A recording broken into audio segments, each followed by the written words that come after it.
Hello, my dear students.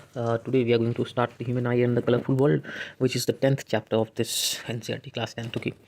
So let's start. Okay.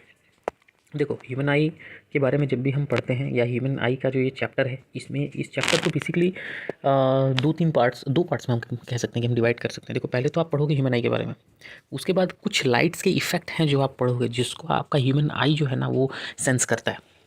ठीक है, तो पहले सिर्फ जानना है ह्यूमन आई के बारे में. कैसे? देखो the most important line here is the human I is one of the most valuable and sensitive sense organs. ठीक है, मैं अब आप बोलोगे सर इतना बड़ा चैप्टर है और आप बोलो यही सबसे इंपॉर्टेंट लाइन है. इसलिए क्योंकि ह्यूमन आई जो होता है वो सही बात है कि बहुत वैल्यूएबल होता है और बहुत सेंसिटिव होता है. जिस इंसानों के पास आँख नहीं है उनसे आप जितना चाहो हमदर्दी जता लो, okay, but they know that what exactly they don't have. ठीक है, तो आँख इतना डेलिकेट ऑर्गन है, इसलिए आजकल के बच्चों को अपनी आँखों पे सबसे पहले ध्यान देना चाहिए. Now let's move forward. Okay, तो ह्यूमन आई जो होता है वो एक कैमरा की तरह होता है. देखो हम सब जानते हैं कि ह्यूमन आई जो है सभी सेंस ऑर्गन्स में, इट्स माय पर्सनल ओपिनियन, कि सबसे इंपॉर्टेंट होता है. ठीक है और और यहाँ पे मैकेनिज्म पूरा दिया हुआ है कि कैसे लाइट का सेंसेशन बनता है. नाउ देखो सबसे पहले लाइट जो एंटर होता है ना वो एक थिन मेम्ब्रेन से होता है जिसको कॉर्निया कहते हैं. मेरे ख्याल से आप लोगों को यहाँ दिख रहा होगा, ये सबसे ऊपर वाला जो पार्ट होता है उसको कॉर्निया कहते हैं. ठीक है, सबसे बाहरी झिल्ली की तरह, झिल्ली झिल्ली कहते हैं ना उसको. ठीक है, ट्रांसपेरेंट बल्ज जो बाहर कर निकालता है हमारे आंखों के सामने, आप जो देखते हो ना transparent bulge, what is that transparent bulge, जो बड़ा सा आँख दिख रहा होता है हमको. ठीक है, आईबॉल की डायमीटर कितनी है वो भी याद रख लो. और आईबॉल से रिलेटेड एक बहुत इंटरेस्टिंग बात मैं आप लोगों को बताता हूँ. आईबॉल की डायमीटर वैसे 2.3 सेंटीमीटर होती है. और इससे रिलेटेड एक बहुत इंटरेस्टिंग चीज़ ये है ना कि जब कोई इंसान जन्म लेता है और जब कोई इंसान मरता है तो उनका आईबॉल में कोई चेंजेस नहीं आता. सुनने में बड़ा अजीब लगता है, लेकिन आईबॉल जो है वो एक इंसान का ऐसा ऑर्गन होता है जो कभी बढ़ता नहीं.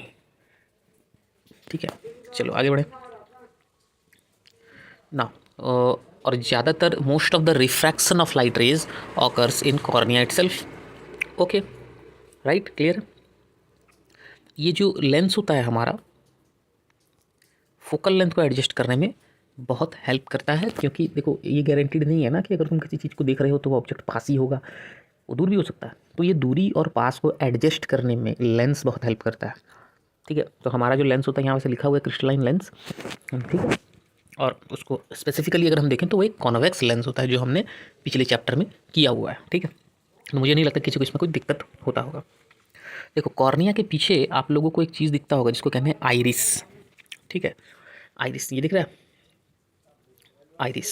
मैं अभी इसके बारे में डिटेल आपको बताऊंगा. आप काला काला जो देखते हो ना, कई लोग बोलते हैं ना जैसे आँखों में एक वाइट कलर का आँख होता है, जैसे देखो सिंपली ये आई है अगर, ठीक है, तो इस तरह का होता है. ये पार्ट तो ब्लैक होता है, राइट, उसके अंदर पीपील होता है. तो ये पार्ट जो होता है ना अंदर में जो कलर होते हैं मैक्सिमम, अब जितना मैंने देखा है भाई, बहुतों के ब्लैक होते हैं आइरिस, बहुतों के ब्लू भी होते हैं, बहुतों के ग्रीन भी होते हैं, बहुतों के ब्राउन भी होते हैं. ठीक है, तो बेसिकली आइरिस ही है जो कि कलर चेंज करता है, राइट. ठीक है, देखो iris is dark muscular diaphragm that controls the size of the pupil. Diaphragm क्यों लिखा गया है? क्योंकि इसके मूवमेंट से पिपिल का मूवमेंट इन द सेंस इसका कॉन्ट्रैक्ट और एक्सपैंड होने से पिपिल का कॉन्ट्रैक्शन और एक्सपांसन में असर पड़ता है. ठीक है, पिपिल जो मैंने अभी ये छोटा सा चीज़ बनाया अंदर, ये पिपिल है, ये तुम्हारे आँखों में लाइट को कंट्रोल करता है कि लाइट कितना आना चाहिए और कितना नहीं आना चाहिए. ठीक है, आगे बढ़ते हैं. अब क्योंकि हमारा आई लेंस जो है मैंने ऑलरेडी बताया है कि वो कन्वेक्स लेंस होता है, तो कन्वेक्स लेंस किस तरह की इमेज बनाता है ये भी आप लोगों को तो मैंने बताया हुआ है, राइट, पिछले चैप्टर में. रियल एंड इन्वर्टेड इमेज बनाता है. Inverted real image of object on the retina. तुम बोलोगे सर इन्वर्टेड इमेज बनेगा तो सब तो उल्टा पुल्टा दिखना चाहिए हमको. ठीक है, पर रेटिना में क्या होते हैं ना कि कई सारे लाइट सेंसिटिव सेल्स होते हैं. ठीक है, और उन लाइट सेंसिटिव सेल्स में जब लाइट पड़ता है तो वो इलेक्ट्रिकल सिग्नल्स स्टार्ट करते हैं, जनरेट करते हैं बेसिकली. और वो सिग्नल्स ब्रेन के पास जाते हैं थ्रू ऑप्टिक नर्व्स. ठीक है, और ब्रेन उसको इंटरप्रेट करता है. ठीक है, समझ में आ रही है बात? ब्रेन उसको इंटरप्रेट करता है और हमको बताता है कि भाई ये ऑब्जेक्ट क्या है.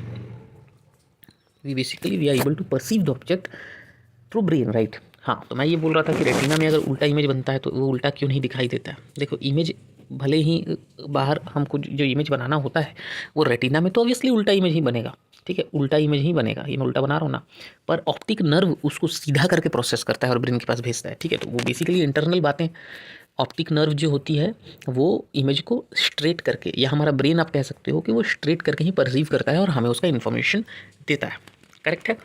कई बार ये सारी चीज़ें जो है हमको पता नहीं चलता, हम कैसे जानेंगे, राइट? हम तो बाहर की चीज़ों से हमको पता है, right? We are aware of the outside things, we are not aware of the inside things. Okay, now let's move to power of accommodation. कई बच्चे मुझे बोलते हैं कि सर ये पावर ऑफ एकोमोडेशन जो है बड़ा कन्फ्यूजिंग चीज़ है। देखो, कन्फ्यूजिंग चीज़ नहीं है, क्या है ना कि अगर तुम अभी तुरंत इस वीडियो को पॉज करके अगर कोई दूर की चीज़ को देखने का कोशिश करो, ठीक है, अगर आपकी विंडो है तो विंडो के बाहर अगर किसी दूर पेड़ को देखने का कोशिश करो और साथ ही साथ अपने थंब को अपने आंखों के आगे ले जाओ, आपका थंब जो है वो मतलब वो दिखाई देगा, क्या कहते हैं, ब्लर दिखाई देगा, क्योंकि आपका lens at this particular time it's focusing on a distant object. Okay, अब आप क्या करोगे कि आप अपने आँखों से अपने थंब को क्लियरली देखने का कोशिश करोगे, so you will realise that the far tree that you are seeing, जो पेड़ को आप देख रहे थे वो अब ब्लर दिखाई देगा।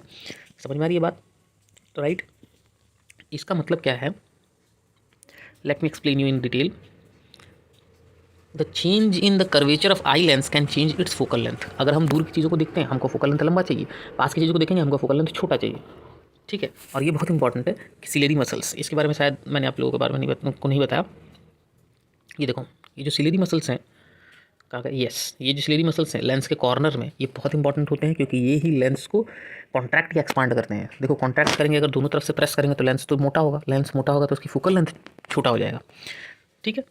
तो वही बात है यहाँ पर, देखो क्लियरली दिया होगा, when the muscles are relaxed the lens becomes thin and its focal length increases। और जब उसके फोकल लेंथ इंक्रीज होगा तो हम डिस्टेंट ऑब्जेक्ट को क्लियरली देख पाएंगे। और ठीक इसका वाइस वर्सा, इसका ठीक उल्टा कब होता है, जब सिलेरी मसल्स जो है वो लेंस को कॉन्ट्रैक्ट करते हैं, ठीक है। जब सिलेरी मसल्स कॉन्ट्रैक्ट करते हैं, जस्ट अ सेकंड, यस, जब सिलेरी मसल्स कॉन्ट्रैक्ट करते हैं कर्वेचर ऑफ आई लेंस बढ़ जाता है, आई लेंस थिकर हो जाता है, फोकल लेंथ आई लेंस का डिक्रीज हो जाता है। डिक्रीज हो जाने से हम पास की चीज़ों को क्लियरली देख पाते हैं। यही तो है सिर्फ और सिर्फ एकोमोडेशन, और तो कुछ नहीं है एकोमोडेशन में। Clear? Okay, now just a second, yes, let's proceed. अब यही जो आंखों में एबिलिटी होती है जिससे कि लेंस एडजस्ट हो जाते हैं, अपनी फोकल लेंथ को एडजस्ट कर लेते हैं, इसी को ही एकोमोडेशन कहते हैं और कुछ नहीं। Accommodation is to adjust. आप लोग अगर नहीं पता तो आप इंग्लिश के रूट वर्ड को जाइए, इंग्लिश के रूट वर्ड को पकड़िए, आपको आइडिया हो जाएगा। एकोमोडेशन समझते हो ना? अगर हम जाएंगे, हम बोलेंगे भैया वहाँ एकोमोडेशन का सुविधा है कि नहीं है, आपको किसी जॉब का ऑफर आएगा भविष्य में, फ्यूचर में जाके, तो आपको उन कंपनी वाले बोलेंगे देखिए आपको इतना हम पैसे देंगे महीने के, और साथ ही साथ आपको फूडिंग भी देंगे, खाने भी देंगे मतलब, और आपको एकोमोडेशन भी देंगे। एकोमोडेशन में आपको एडजस्ट करने देंगे, यहाँ पर जगह देंगे रहने को, that is accommodation, to adjust. तो अपने आइलैंड्स एडजस्ट करता है तो उसे एकोमोडेशन कहते हैं, दैट्स ऑल। और मैंने ऑलरेडी आप लोग को ये एग्जांपल्स दे दिया, इसे पढ़ने की ज़रूरत नहीं है। नाउ सबसे कम डिस्टेंस, द मिनिमम डिस्टेंस जिसमें कि हम ऑब्जेक्ट को बिना आंखों को तकलीफ दिए, विदाउट एनी स्ट्रेन दिए देख सकते हैं, उसको कहते हैं least distance of distinct vision. Least distance, सबसे नज़दीकी आप क्लियरली कितने दूरी तक देख सकते हो, वो है 25 सेंटीमीटर। एक यंग एडल्ट इंसान के लिए जिसका नॉर्मल विजन है, आंखों में कोई खराबी नहीं है, ये 25 सेंटीमीटर की दूरी है। फारदेस्ट पॉइंट क्या है, तो भाई ये इन्फिनिटी है एक नॉर्मल आई के लिए, ठीक है। तो रेंज क्या हो गया, रेंज क्या हो गया, अरे भाई 5-6 क्लास के बच्चे तो नहीं हो, जान जाओगे ऑटोमेटिकली रेंज क्या होगा, क्योंकि मिनिमम डिस्टेंस 25 सेंटीमीटर 25 सेंटीमीटर है, and the distant vision is infinity, so range हो गया 25 सेंटीमीटर टू इन्फिनिटी।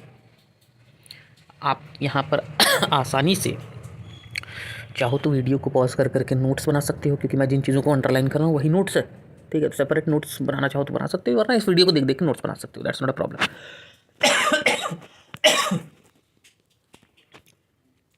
ठीक है। कई बार क्या होता है कि एज हो जाने के बाद जब इंसान बुजुर्ग हो जाता है, थोड़ा ओल्ड हो जाता है, तो उसके आंखों के आगे एक मिल्की और क्लाउडी टाइप का एक लेयर जम जाता है, इसी को कहते हैं कैटरैक्ट। कई भाषा में कई जगह इसको जैसे मोतिया बिंदु, कई लोग मोतिया बिंद, ठीक है, ये कहते हैं।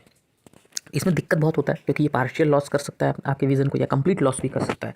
तो इसके लिए जितना हो सके इसको सर्जरी करवा लेना ज़रूरी होता है। जितना आप अच्छे से जल्द ही इसका सर्जरी करवा लेंगे कैटरैक्ट का, उतना आप परेशानी से मुक्त रहेंगे, प्रॉब्लम से दूर रहेंगे। Now what are the defects of vision and their correction, बहुत इंपॉर्टेंट, आपके सिलेबस में 3 है, तीनों को याद रखो। मायोपिया जिसको नियर साइटेडनेस कहते हैं, हाइपरमेट्रोपिया जिसको फार साइटेडनेस कहते हैं, और प्रेसबायोपिया, ठीक है। मायोपिया क्या है, जो ज़्यादातर बच्चों को ही होता है, जिसमें कि नियर साइटेडनेस होता है, यानी कि आप पास की चीज़ों को आसानी से देख सकते हो, दूर की चीज़ों को आसानी से नहीं देख सकते। तो प्रॉब्लम इसमें क्या करते हैं होते हैं वो मैं बताता हूँ। चलो पहले मायोपिया के बारे में जान लेते हैं। जैसे मैंने ऑलरेडी बताया कि मायोपिया जो होता है वो नियर साइटेडनेस होता है, करेक्ट। नियर बाय ऑब्जेक्ट को आप क्लियरली देख सकते हो, दूर की चीज़ों को क्लियरली नहीं देख सकते। करेक्ट है। प्रॉब्लम क्या होता है ना कि मायोपिया में इमेज जो है वो रेटिना से पहले ही बन जाता है। बनना चाहिए इमेज को यहाँ पर, देखो बन रहा है यहाँ। तो क्या हो सकता है?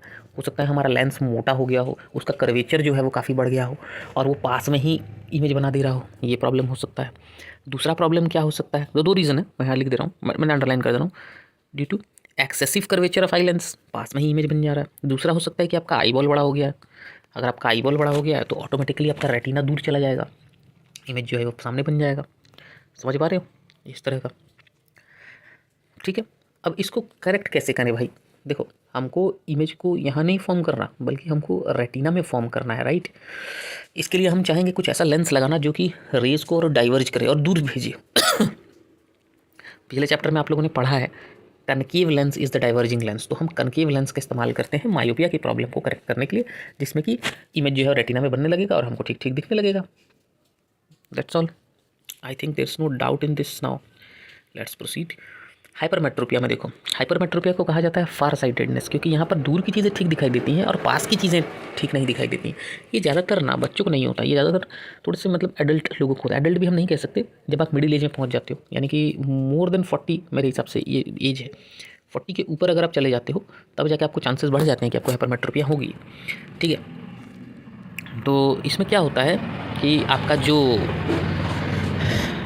मैंने ऑलरेडी कहा कि आपका जो इमेज बनता है वो रेटिना में नहीं बन के उसको क्रॉस करके पीछे चला जाता है और पीछे बनता है। ठीक है। ठीक है, तो जो नियर पॉइंट है एक इंसान का वो दूर चला जाता है 25 सेंटीमीटर से। उसको 25 सेंटीमीटर में होना चाहिए पर वो दूर चला जाता है। ठीक है, यानी आपको पास की चीज़ें क्लियर नहीं दिखाई देती हैं। ठीक है, why? Light rays from close by object are focused at a point behind retina, they are forming behind retina. Problem क्या हो सकता है भाई? रीज़न इसका क्या हो सकता है? रीज़न इसका यही हो सकता है, मैं ऑलरेडी हाईलाइट कर रहा हूँ, आप हाईलाइटेड पार्ट को पढ़ के भी काम खत्म कर सकते हैं इस चैप्टर का, कोई दिक्कत नहीं है। देखो, इसमें क्या हो सकता है, focal length of eye lens बहुत ज़्यादा हो जाएगा। हाँ, तभी तो फोकल लेंथ अगर बहुत ज़्यादा हो जाएगा तो वो दूर तक इमेज बनाएगा, तो वो रेटिना को भी क्रॉस कर जाएगा। या दूसरा, आपका आई बॉल बहुत छोटा हो जाएगा। अगर आपका आई बॉल बहुत छोटा हो गया तो आपका रेटिना जो है वो बहुत नज़दीक आ जाएगा और ऑटोमेटिकली इमेज जो है वो पीछे की तरफ बनेगा। ठीक है, इसको करेक्ट करने के लिए हमको ऐसा एक लेंस चाहिए जो पास में कन्वर्ज कर सके, जो पास में कन्वर्ज कर सके, क्योंकि ये दूर फॉर्म हो रहा है तो इसको पास में फॉर्म करवा सके। ठीक है, पास में कन्वर्ज कौन करवा सकता है? कन्वेक्स लेंस करवा सकता है। सो ये कन्वेक्स लेंस इंपॉर्टेंट है। इस कन्वेक्स लेंस को याद रखिए कि ये करेक्शन है किसका? हाइपरमेट्रोपिया का। प्रेसबायोपिया क्या होता है कि ये मतलब एज हो जाने की वजह से, इंसान के बुजुर्ग हो जाने की वजह से आपका पावर ऑफ एकोमोडेशन जो है वो कम हो जाता है एजिंग के साथ। ठीक है, तो दोनों ही प्रॉब्लम हो जाते हैं। ठीक है, नियर बाय ऑब्जेक्ट्स भी क्लियर नहीं दिखता और डिस्टेंट वाला भी क्लियर नहीं दिखता, तो इसे प्रेसबायोपिया कहते हैं। ठीक है, क्यों? क्योंकि भाई एज होने की वजह से आपका सिलेरी मसल्स वीक हो रहा है। सॉरी, एज होने की वजह से आपका सिलेरी मसल्स वीक हो रहा है। ठीक है, और आपका आई लेंस का फ्लेक्सिबिलिटी भी सही नहीं है। ठीक है, तो मैं जैसे बताया आपको, मायोपिया और हाइपरमेट्रोपिया दोनों ही एक साथ हो जाते हैं, तो उनके इलाज के लिए हमको बाईफोकल लेंस पहनना होता है। बाईफोकल मतलब क्या? जिसमें कनकेव भी हो और कन्वेक्स भी हो, जो दोनों प्रॉब्लम्स को सॉल्व कर सके। जिसका अपर पोर्शन कनकेव होता है और लोअर पोर्शन कन्वेक्स होता है। मेरे ख्याल से आप लोगों ने देखा होगा, कई बुजुर्ग लोगों के चश्मा जो होता है, स्पेक्स जो होता है, वो इस तरह से दिखाई देता है। ये एक साइड स्पेक्स का, और यहाँ पे ऐसा होगा। आप देख सकते हो अपने दादा दादी के भी स्पेक्स में देख सकते हो, ये पार्ट कनकेव हो जाता है और ये कन्वेक्स। ओके, इसे बाईफोकल लेंस कहते हैं।